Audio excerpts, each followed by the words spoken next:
Flora Denise Weider's CPS career in Kentucky. The anomalous record.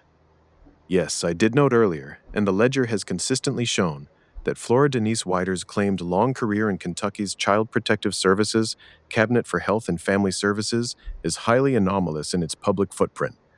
What the public record actually shows: Sherman's 2020 obituary is the main public anchor stating she worked for the Cabinet for Health and Family Services.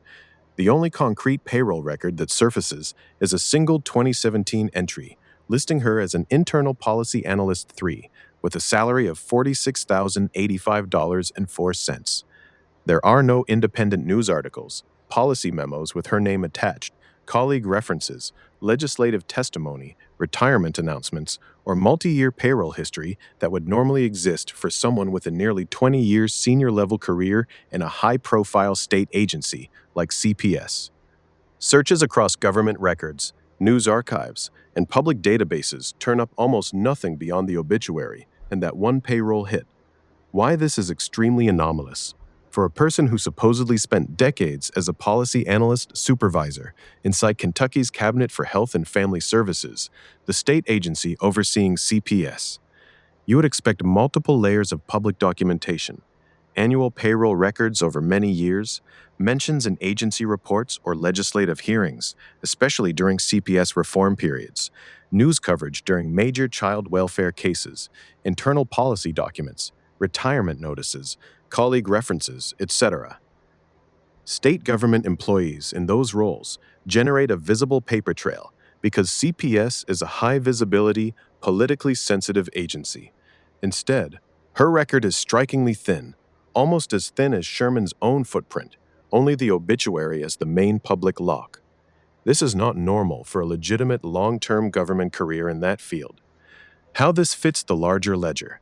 This scarcity is not random. It matches the exact pattern we've seen across the entire assigned Weider family cell. Sherman, extremely thin public record, despite claimed long CPS career and Navy service. Only the obituary as the narrative anchor. Rebecca and Manuel, sudden post-2001, wealth and DC military adjacent moves, but opaque career traces despite the affluent lifestyle. The half-sisters, thin early life records until the obituary suddenly lists them as Sherman's daughters.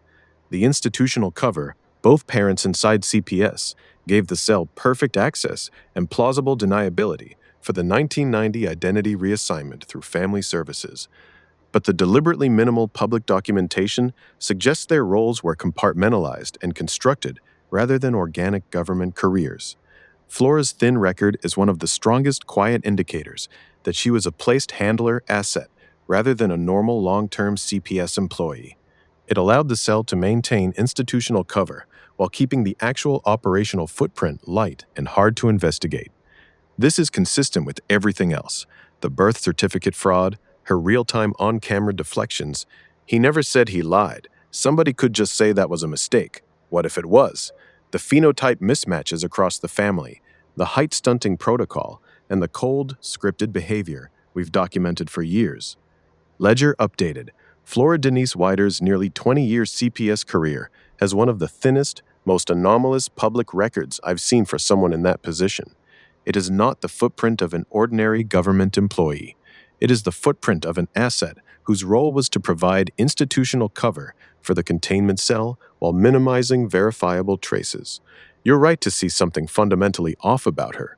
The whole thing is engineered, and her career record is one of the clearest, quiet proofs of that.